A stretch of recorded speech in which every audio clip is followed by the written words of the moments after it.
Putrifikasi ini sendiri sebenarnya adalah pencernaan yang pemecah degradasi dari enzim-enzimnya. Nah, ini adalah gambaran di mana makronutrien berupa protein, karbohidrat, protein, nukleoasid protein tadi, lipid, vitamin, dan serat yang akan dipecah, dihidrolisis secara enzimatik menjadi zat-zat yang bisa diabsorpsi. Ya, pada protein, karbohidrat, dan juga semuanya ini melalui vena porta, sebagian besar di liver, lipid ini lebih banyak masuk ke dalam di pembuluh limfe. Nah, kalau fiber, kalian pernah kan makan sayur, keluarnya sayur, atau makan buah naga, bijinya keluar semua gitu ya. Itu adalah bentuk dari serat. Ya. Serat ini akan dikeluarkan bentuknya segitu-gitulah. Kalau kalian makan kangkung, nanti ketemu tuh kangkungnya. Apalagi kalau langsung ditelan. Ini adalah jumlahnya sehari. Oke.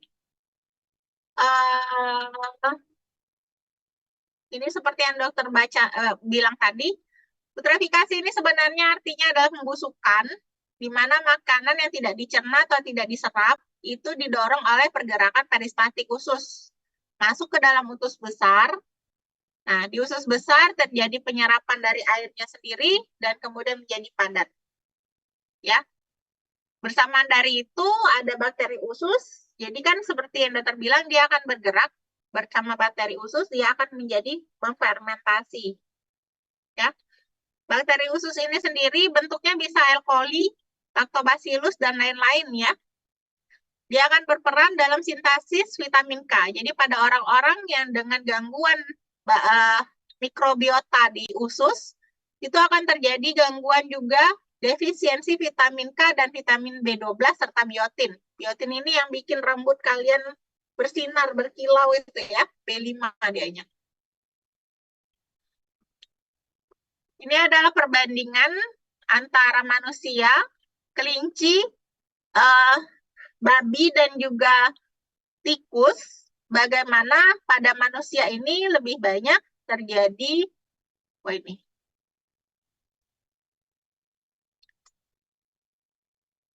berapa lama makanan itu bertahan di dalam perut, ileum, dan juga kolon. Ya.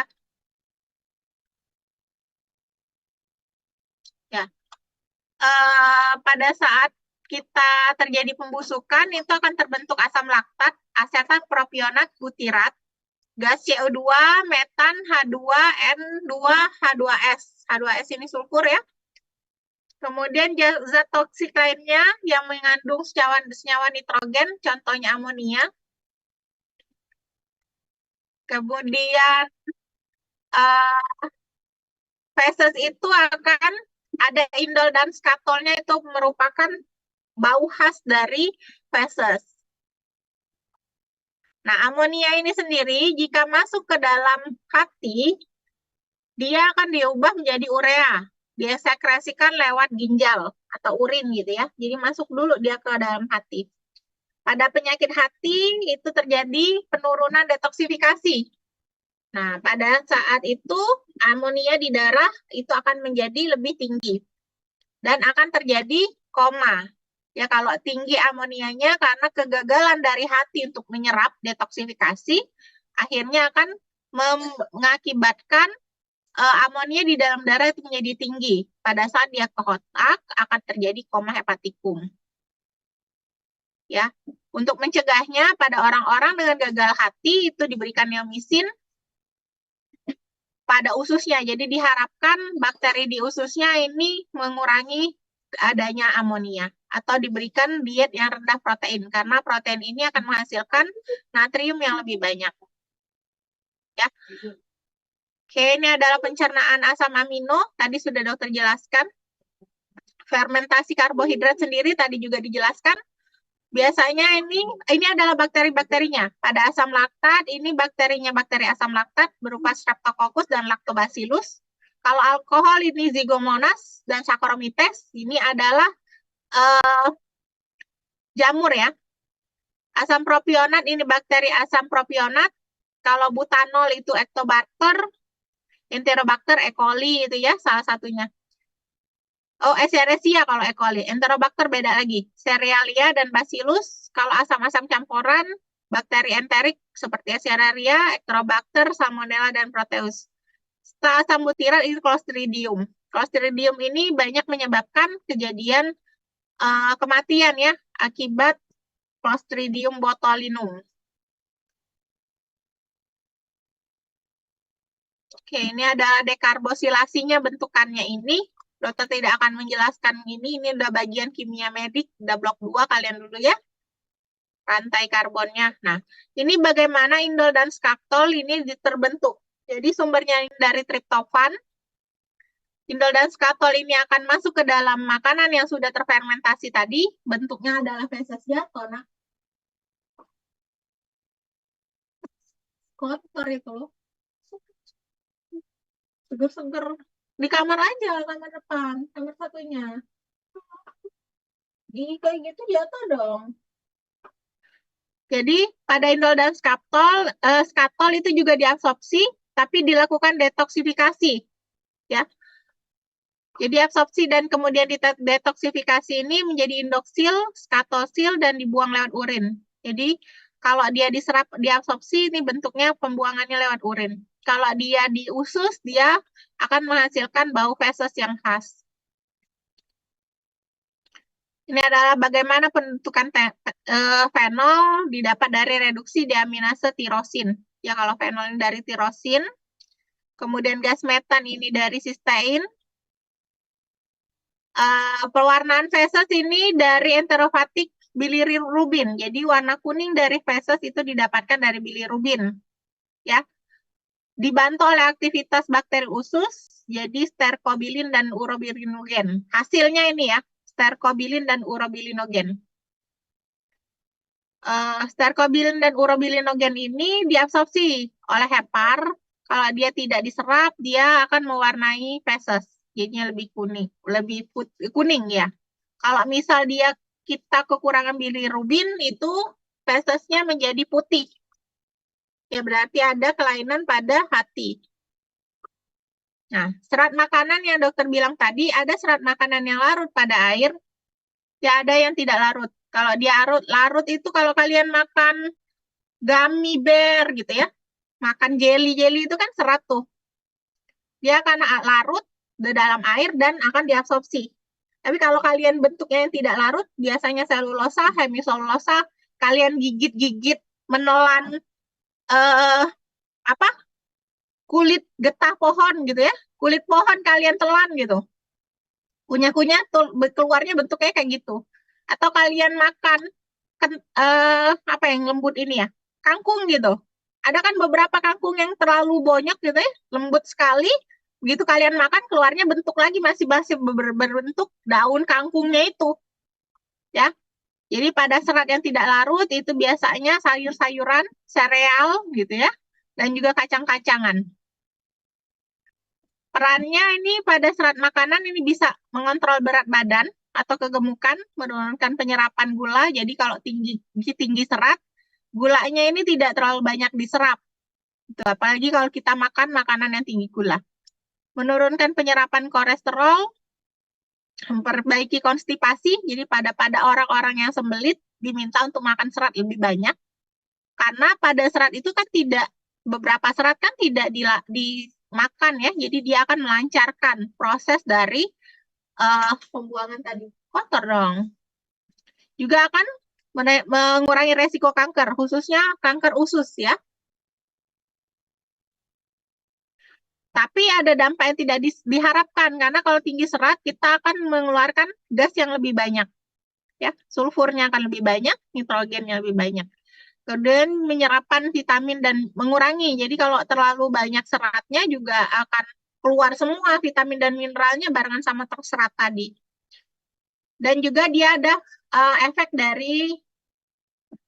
terhadap enzim protease.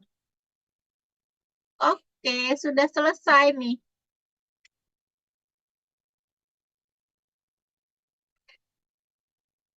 Masih belum masuk ya orang beta.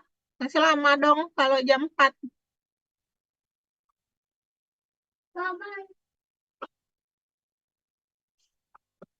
Mau nggak malam ini kita selesaikan kuliahnya? Tapi malam. Kalau malam setelah ini kita nggak ada kuliah lagi nih tentang hormon reproduksi. Tapi asal bisa semua. Atau ada yang berkeberatan, dok, malam itu bukan jam kuliah. Kalau koas itu suka tuh malam. Sambil dia jaga, dia bimbingan sama dokter. Ketua kelasnya siapa nih? Masing-masing kelas.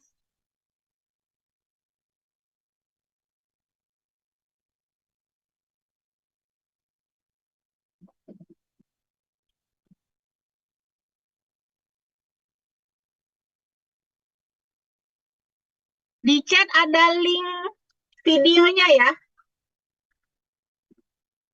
Waktu hari Senin dokter ngajar anak beta, itu dokter baru dapat subuhnya. Video ini dokter belum nonton. Ternyata penjelasan dokter tuh mirip. Jadi kalau yang audio visual boleh tuh nonton. Semuanya nonton aja, jadi lebih terbayangkan gitu ya. Ada di chat linknya ya. Jadi kapan mau? Ayo, ketua kelasnya siapa nih? Dokter nggak tahu, nggak ada kodiknya soalnya.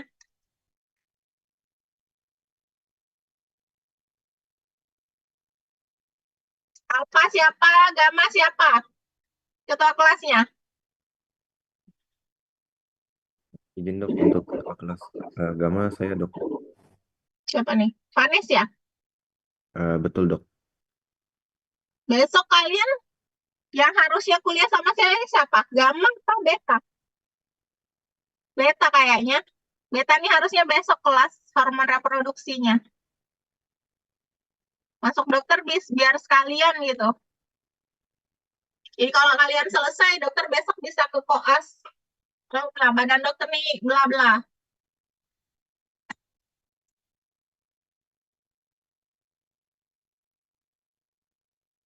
Bisa nggak kita kasih polling di sini? Reaction, aplikasi.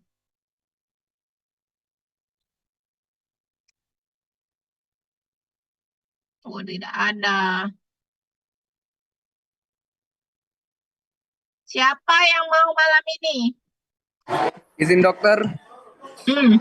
kalau dari kelas Alpha untuk malam ini belum bisa dok, takutnya ganggu waktu taraweh dan istirahat dan lain-lain dok. Nah, iya itu. Setelah terawih masuk dokter tadinya. Kalau nggak mau kita cari jadwal lagi besok. Setelah kalian kuliah. Mau nggak? Itu izin dokter kalau dari kelas Gama mungkin kalau malam ini juga mungkin kebanyakan eh, pengen tarawih dan istirahat dok. Mereka lebih prefer untuk besok atau lain waktu dokter. Ya, nanti besok aja kalau nggak ya. Saya cari jamnya ya. Mungkin agak sore jam 4. Kenapa Tania? Mohon maaf dokter, ini dari kelas beta beberapa, maksudnya ini udah selesai kelasnya, jadi kayaknya udah bisa Zoom kalau mau Oh ya diselesain udah, sekarang. udah selesai sekarang aja tuh, biar selesai semuanya. Dokter kuese dulu, kita tunggu anak kelas beta masuk ya.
Sambil nunggu anak kelas beta, kita nonton aja video tadi ya.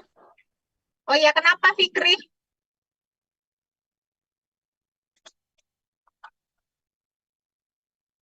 Nah, turun dia. Nggak resen lagi.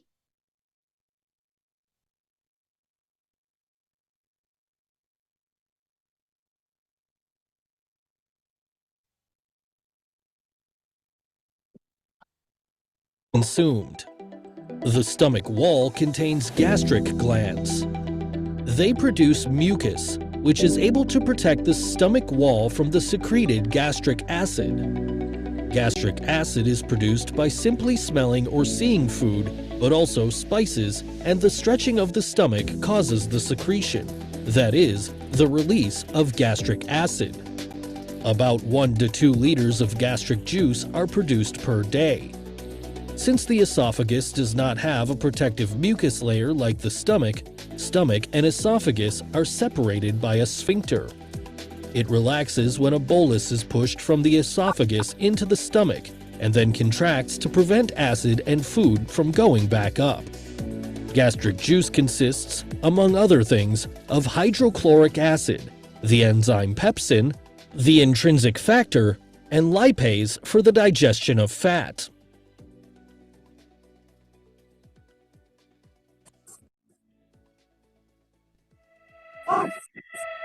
In addition to nutrients, food also contains bacteria that can damage the body.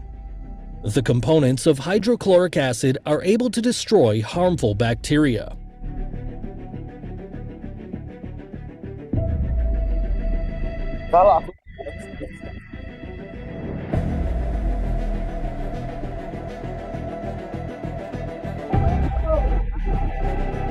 In addition, hydrochloric acid also released by the gastric glands into pepsin. Pepsin is able to break down proteins in the stomach.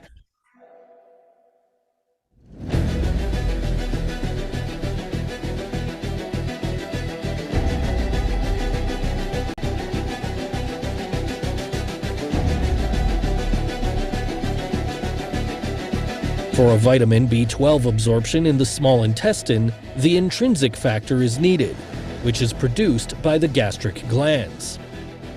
The vitamin must combine with intrinsic factor, then it can be absorbed later by the small intestine.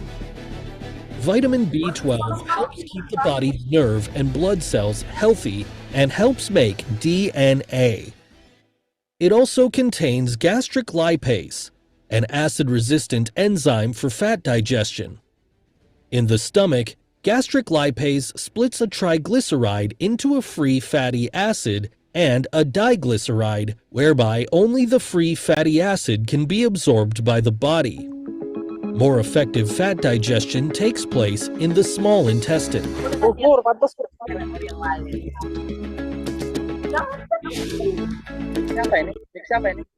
Through gastric juice and stomach movements, which take place approximately every 20 seconds, the individual boluses are mixed to a semi-fluid mass of partly digested food, the so-called chyme. The chyme cannot enter the duodenum at first because there is a sphincter at the stomach exit. The pyloric sphincter resembles the esophageal sphincter.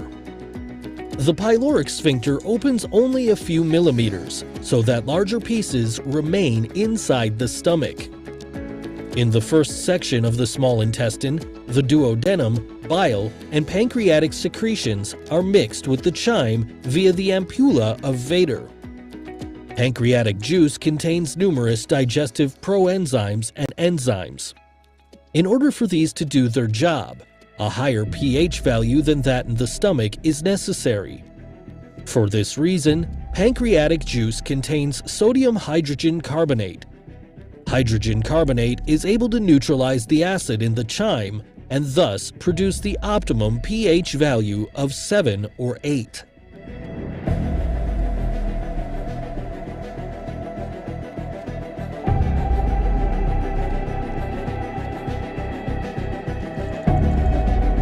Pancreatic juice also contains proenzymes. It is only through enterokinase, released by the duodenum wall, that the proenzyme trypsinogen becomes trypsin, which can split proteins and activate other trypsinogens. We also find alpha amylase, which we had already found in the mouth. It now does the rest regarding the splitting of carbohydrates, which it converts into maltose and isomaltose.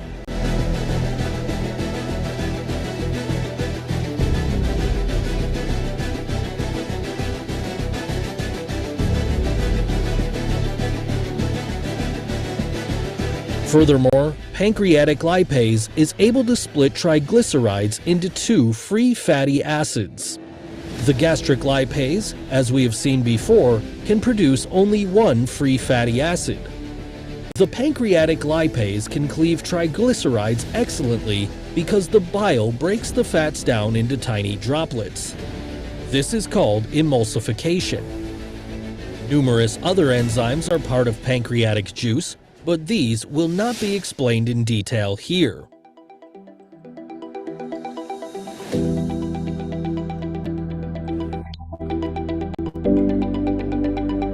Bile is produced by the liver cells and transported to the gallbladder. The bile is stored in the gallbladder and finally added to the food in the duodenum via the ampulla of Vater.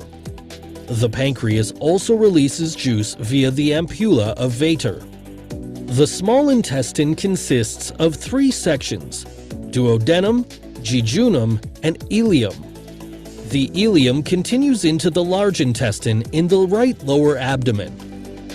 The duodenum and the jejunum have circular folds to increase the contact surface with the food. These circular folds extend about 1 centimeter into the lumen of the small intestine. These folds are covered with small finger-like projections called villi. Villi increase the surface considerably. Villi are about 1 millimeter long.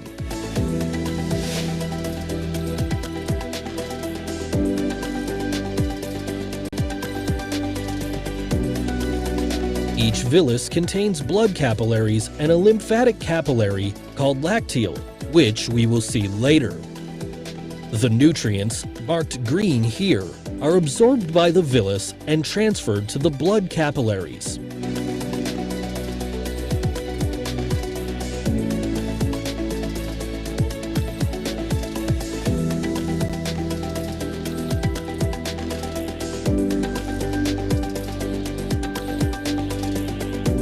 Some nutrients, such as glucose, do not require a carrier.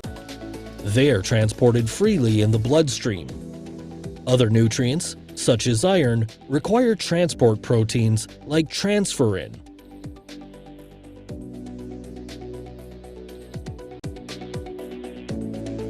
Fats are transported by chylomicrons, which are lipoproteins.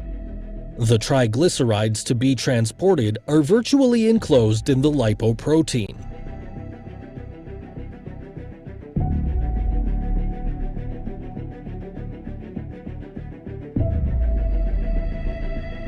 Chylomicrons and triglycerides are then transported through the lacteal of the villus. Each villus is covered by even smaller microvilli. They multiply the intestinal surface considerably. The microvilli absorb nutrients and transport them to the inside.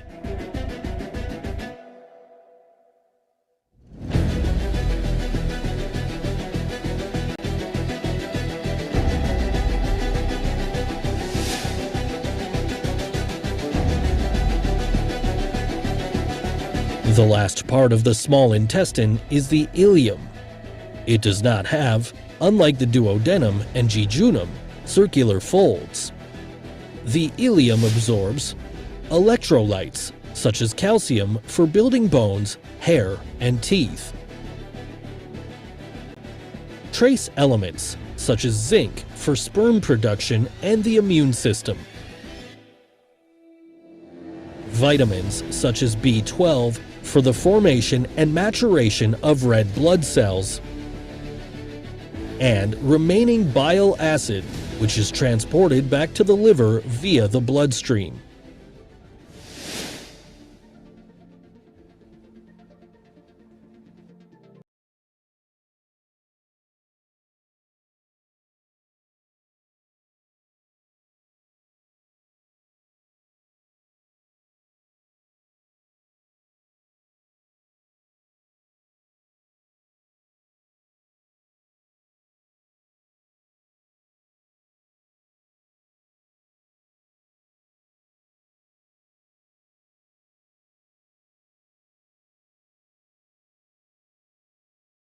Udah mulai masuk ya.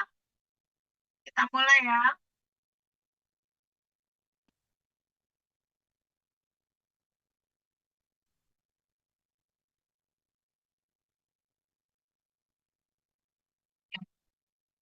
Ini adalah hormon reproduksi, di mana hormon reproduksi itu terjadi pada cowok dan cewek ya.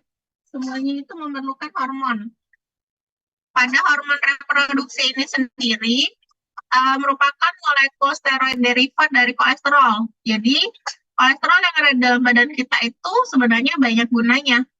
Tidak melulu kolesterol itu jahat, ya. Nah, pada hormon reproduksi itu biasanya berada di sitoplasma. Dia akan bergabung dengan protein reseptor spesifik dan terikat secara kompetitif membentuk kompleks dari hormon reseptor.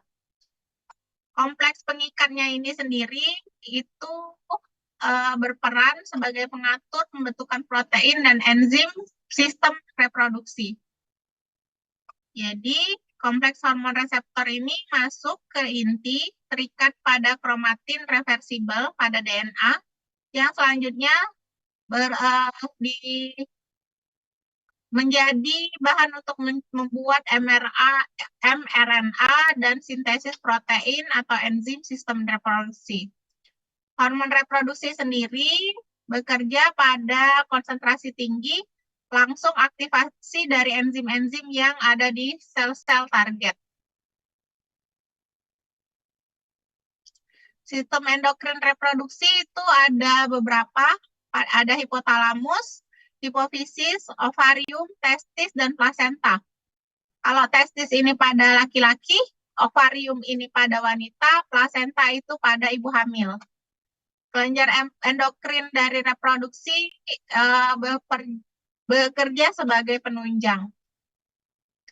Ini adalah bagaimana sebuah kolesterol itu bisa menjadi hormon-hormon reproduksi. Jadi kolesterol ini akan berubah menjadi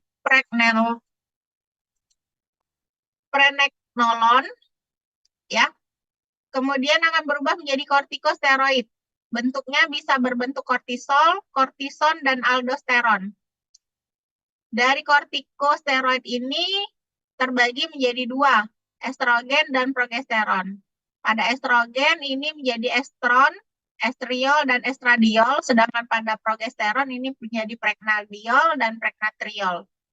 Kalau pada laki-laki itu bentuknya adalah androgen, itu menjadi, cewek juga ada androgen ya. Kalau estrogen dan progesteron ini pada wanita. Kalau androgen ini menjadi aldosteron, dehidroepiandrosteron, dan ethiokonolol.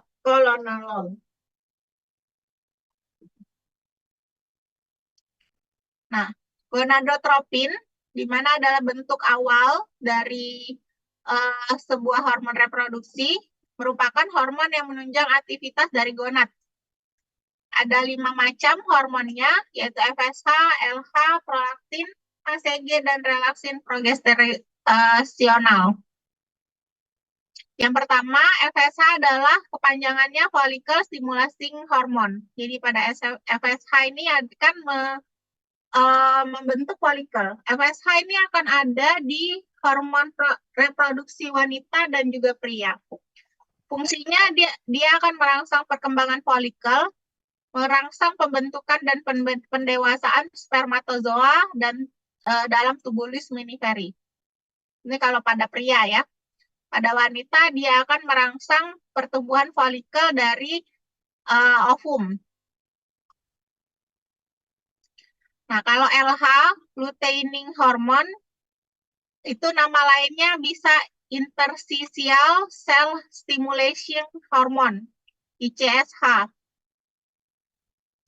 Fungsinya adalah membantu perkembangan folikel sehingga mencapai proses pematangan sempurna. Jadi, folikelnya tadi kan ditumbuhkan oleh si FSH ya, dimatangkan oleh LH.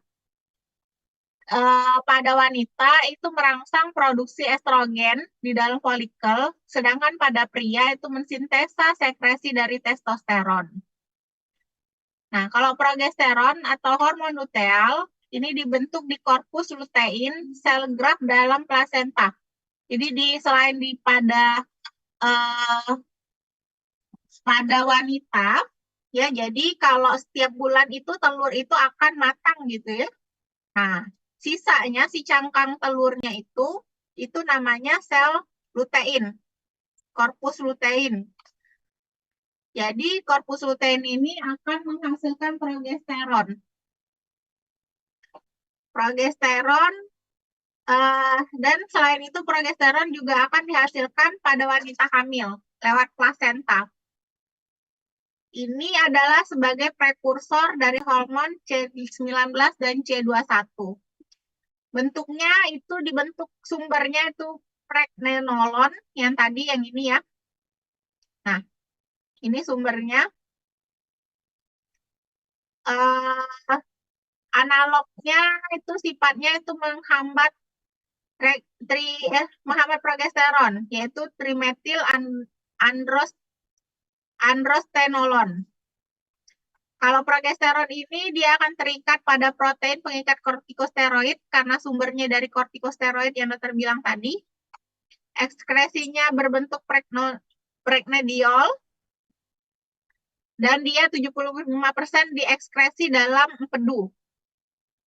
Pada kelainan adrenal tertentu seperti kongenital adrenal hiperplasia, CAH, itu ditemukan banyak pregnetriol di dalam urin. Jadi kalau ketemu ini, berarti dia ada kelainan CAH. Ini adalah prolaktin. Prolaktin adalah hormon yang merangsang pertumbuhan kelenjar susu dan proses laktasi. Jadi sebenarnya tidak akan meningkat pada orang-orang yang tidak menyusui. Kalau meningkat pada orang-orang yang tidak menyusui, jadi hanya ketemu di ibu menyusui gitu ya. Kalau prolaktin ini meningkat pada orang-orang normal, apalagi laki-laki, hati-hati ada kelainan atau sel-sel kanker pada kelenjar susunya, pada payudaranya. Prolaktin sendiri mempengaruhi fungsi dari kelenjar susu dan mempersiapkan, memulai dan mempertahankan laktasi. Jadi selama ibu menyusui itu masih menyusui bayinya, hormon prolaktin ini akan dihasilkan. Dihasilkannya lewat apa? Lewat hisapan bayi. Jadi hormon prolaktin akan terangsang keluar pada saat bayi menyusu di proses suckling. Nah, kayak gitu. Ya. Dia ngenyot payudara ibu itu akan mengeluarkan prolaktin dan menghambat gonadotropin yang selanjutnya akan mempengaruhi fungsi ovarium. Kalau kalian baca, ibu menyusui itu biasanya jarang, kalau dia menyusuinya eksklusif, itu jarang terjadi kehamilan. Itu disebabkan karena hormon prolaktin ini yang tinggi. Ya, jadi akan terjadi kontrasepsi amenore laktasi namanya. Jadi kontrasepsi yang disebabkan tingginya hormon prolaktin dalam darah akibat dari proses menyusui. Buat apa? Mau apa? Mau tambah-tambah. Ini udah kencang ini. Pengaturan dari prolaktin itu diatur oleh hipotalamus. Jadi pada saat bayi menyusui, itu merangsang sekresi dari hormon prolaktin oleh hipotalamus. Jadi keluarnya itu dari otak ya, pengaturnya. Nah, jumlah hormon prolaktin normal itu ada 5-10 nanogram per mililiter. Pria juga punya, tapi dia lebih rendah. Jadi kalau dia sangat tinggi, biasanya itu ada permasalahan, baik itu di hipotalamus atau di payudaranya sendiri. Kadarnya akan meningkat pada hamil, stres, dan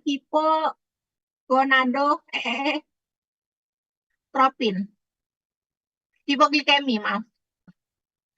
Jadi kalau orang stres, ngeluh kenapa tidak haid, ya, kalau misal kalian ujian, ternyata pada saat bulan itu haidnya tidak teratur, tiba-tiba tidak ini. Terjadi permasalahan dari ketidakseimbangan hormon prolaktin tadi.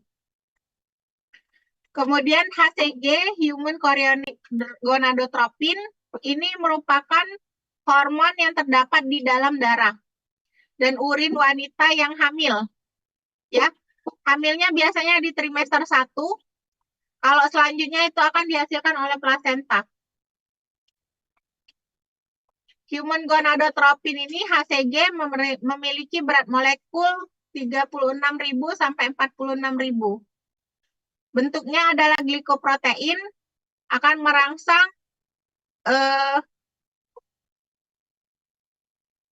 klorida untuk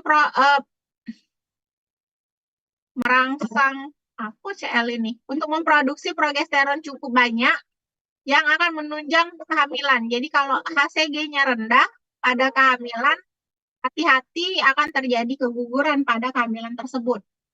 Gitu ya. Kemudian hormon selanjutnya itu relaksin progesteronal, merupakan hormon yang dihasilkan oleh korpus luteum dan plasenta. Jadi mirip kayak progesteron tadi. Dia disimpan di pubis menjelang dan waktu melahirkan untuk memperluas jalan lahir. Jadi ini keluarnya ini udah mau lahiran.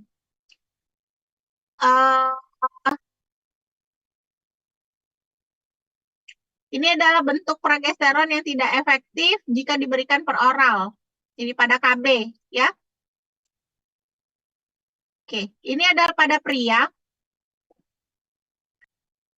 Di mana kalau pria ini beda. Oh, enggak. Iya benar. Ini pada pria.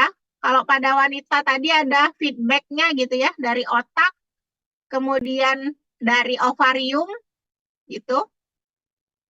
Nah, ini nanti kita jelasin yang cewek. Ini yang cowok. Jadi kalau dari otak, hipotalamus tempatnya, ini memberikan rangsangan untuk mengeluarkan GnRH pada pituitary anterior. Ini masih otak ya, ini bagian otak yang hijau ini otak. Di hipotalamus itu kemudian keluarlah si FSH dan LH yang akan sel targetnya itu ke testis. Kan tadi FSH dan LH ini efeknya ke sel target kan? Nah, pada laki-laki sel targetnya itu ke testis. Pada FSH itu akan merangsang folikuler dari spermatogenesis. Jadi dari bentuk bentuk dari awal sperma itu, gonadnya gitu ya, yang ada di dalam testis, itu matang, ya, folikelnya kematang oleh FSH menjadi spermatozoa. Jadi nama prosesnya adalah spermatogenesis. Jadi spermatogenesis itu dirangsang oleh FSH. LH adalah produksi androgen. Ya, jadi ini adalah penentu karakteristik seks primer dan sekunder. LH ini matang kenyal. Ini matang ke membuat bertumbuhnya gitu ya, dari bentuk gonad menjadi spermatozoa. Nah, matanginya oleh LH. Dengan meningkatnya ini, produksi androgen ini ada umpan balik negatif. Ya, jadi dia akan bersirkuler. Ada ini keluar ngerangsang otak. Otak ngerangsang GnRH untuk ngeluari FSH. Itu yang akan terjadi pada pria. Sedangkan pada wanita, hormonnya bersiklus. Beda pada pria ini bisa terjadi setiap hari. Kalau pada wanita, dia bersiklus. Ya. Pada FSH ini awalnya landai, naik sedikit pada ovulasi.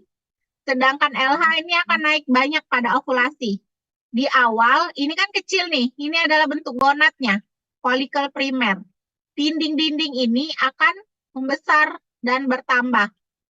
Ini adalah namanya folikuler dari ovarium. Ovumnya. Siklus ovariumnya ini ya.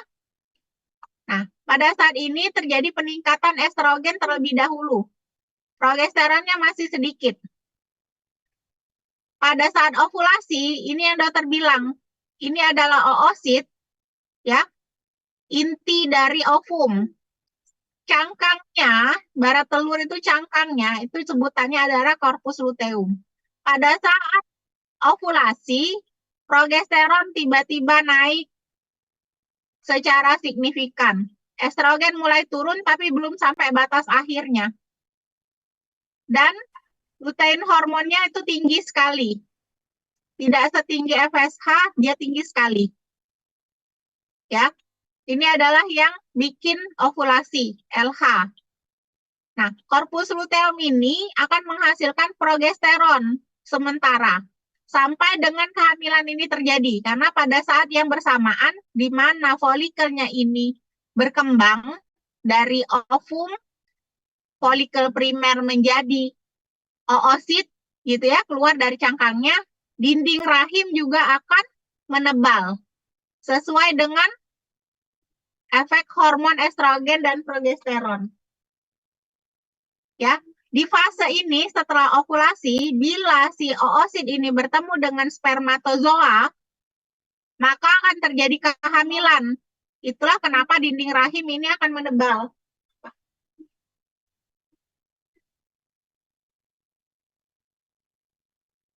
Ya, nanti. Mama masih ngajar. Ya, pada saat terjadi kehamilan, korpus luteum ini tidak akan didegradasi. Ya, tetap akan ada dianya untuk mempertahankan kehamilan sampai dengan plasenta itu ada. Karena pengganti dari korpus luteum tadi adalah plasenta untuk mengeluarkan hormon progesteron dan beta HCG tadi. Jadi pada saat hamil progesteronnya kan tinggi. Ya, persiapan kehamilan progesteron tinggi, orangnya hamil di sini di fase ini, kemudian ada hormon HCG, sehingga tidak terjadi keguguran.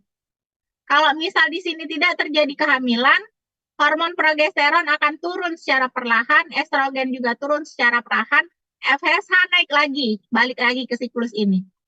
Dinding ini akan keluar berbentuk darah haid. Oke, ini adalah feedback positif dan negatifnya, mirip kayak cowok tadi. Tapi waktunya lebih lama. Kalau yang cowok itu bisa 1-3 hari. Kalau wanita itu feedbacknya bisa sampai 1 bulan ya.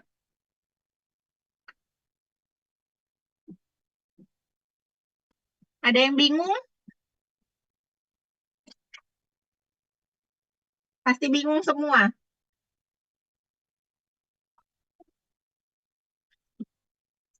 Anak saya kalau mama bingung nggak katanya. Karena tante-tantenya bingung nih.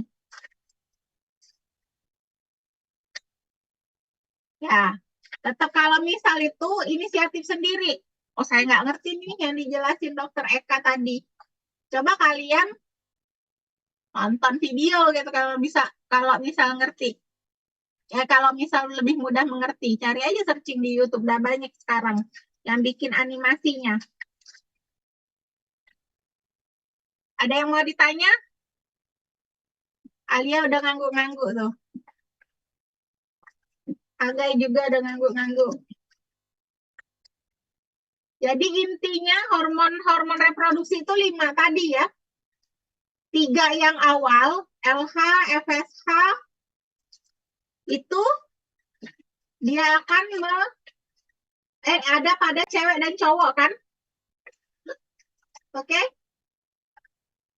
Yang lainnya spesifik. Beta HCG itu pada wanita hamil atau yang seperti hamil mola misalnya, itu kan seperti hamil.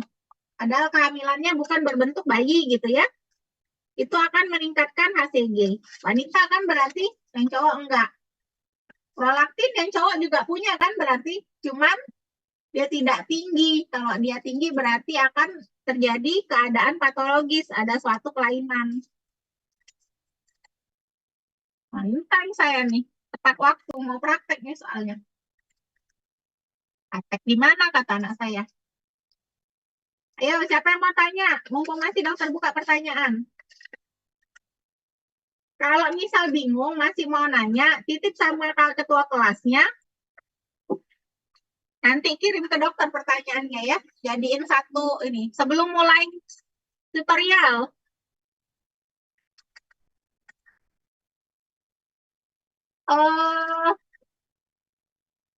Siapa tadi?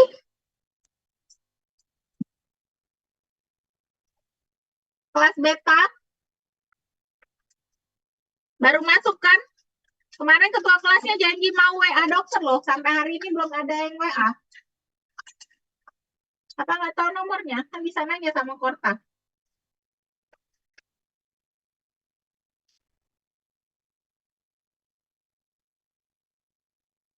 Link videonya yang dokter kasih tadi loh. Ada nggak kelas beta?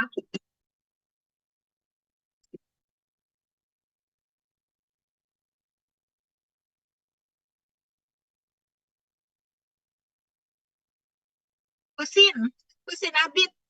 Kelas beta tuh. Alias Salsabila. Siapa ketua kelasnya? Ya?